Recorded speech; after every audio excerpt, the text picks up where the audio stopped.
Hi, boys and girls. Quincy and I wanted to say hello, and I wanted to say I miss seeing you so much in art class. And so I thought that maybe you would enjoy an art story. So today I'm going to read A Day with No Crayons.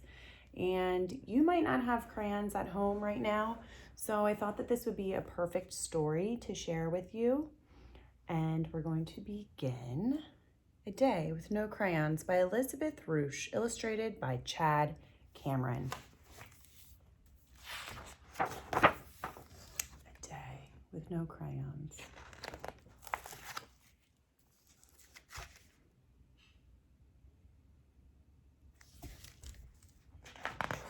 Hopefully you're in a comfy spot right now so you can sit back and relax and enjoy our story. Liza loved her crayons. She treasured turquoise, adored apricot, and flipped over fuchsia. In fact, coloring made Liza feel tickle-me pink. Every day, Liza filled her coloring books with aquamarine oceans, royal purple plums, and screaming green dragons. She papered the walls of her room, the hallway, and the bathroom with the bright, neat pages. Then one day, Liza ran out of paper. Her coloring books were all full, and there wasn't a single sheet of blank paper left. Liza paced her room, unsure of what to do.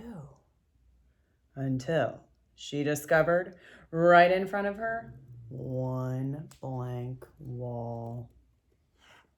Uh-oh. This looks like trouble. "What on earth are you doing?" her mother cried out. "Coloring," said Liza. "Coloring? Your walls?" her mother exclaimed.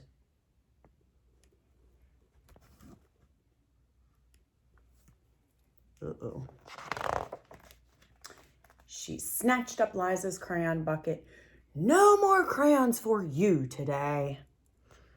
"No crayons," Liza cried.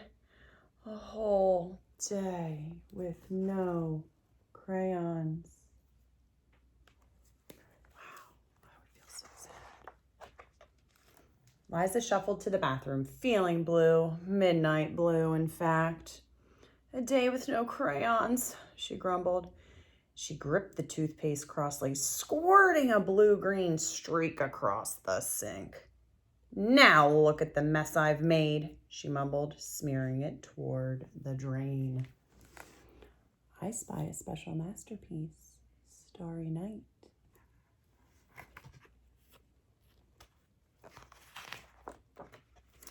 Liza trudged to the park and smacked her foot in a puddle. "A day with no crayons is as brown as mud," she mourned, stomping around the basketball court. Wow. I think I spy another masterpiece, don't you? Finally, Liza slumped to the ground and brushed her grass-stained knees.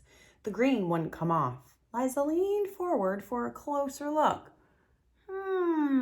She thought, "that's spring green and jungle green mixed." Liza rolled over and found herself eye to eye with a lovely flower. "Why, that's not bluebell at all," she said. "It's more like cornflower."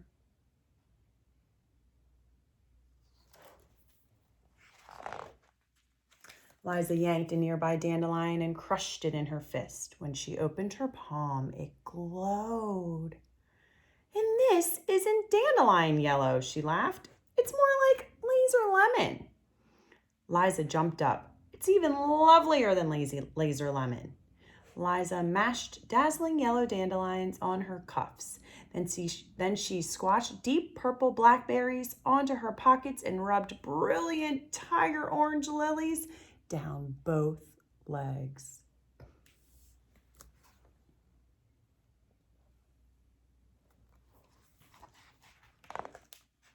Running through the park in her rainbow pants, Liza suddenly saw color everywhere.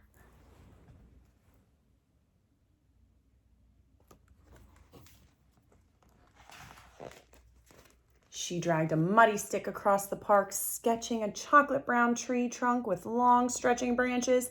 She pressed leaves of meadow green, sea green, and forest green in the mud and squished them onto her tree until it shimmered. She gathered flower petals and fashioned birds that flew with her across the park.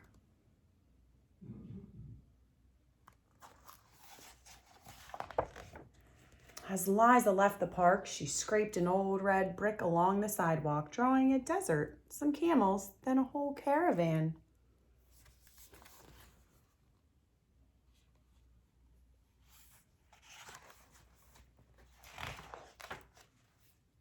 Near her house, Liza gathered gray-blue pebbles and laid them side by side until an ocean swelled. Up the front porch steps, Liza scattered dandelions and rhododendron petals until a sunset glowed.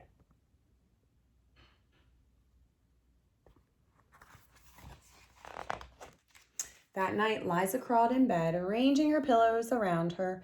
Outrageous orchid, she thought. Magic maze. Wondermelon. Her mother walked into her room, holding Liza's crayons. You can have your crayons back, her mother said, kissing her on the forehead, if you promise not to color on the walls.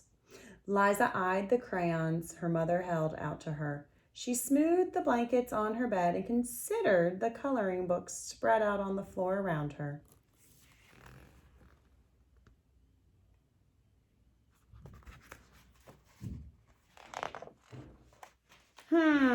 She said, I think I can go one more day without no crayons.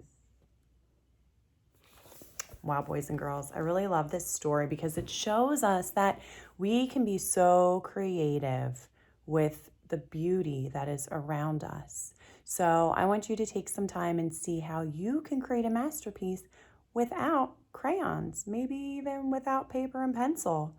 Maybe you go on a nature walk and find some fun things, some leaves, some flower petals, some sticks, some, I don't know, pine cones. Or maybe you find some special things in your house that you can make a masterpiece with.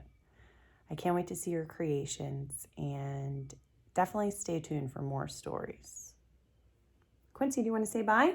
Let me see if I can go get Quincy real quick. Come here. Come here. Here he is. Say bye, my friends. We'll see you next time.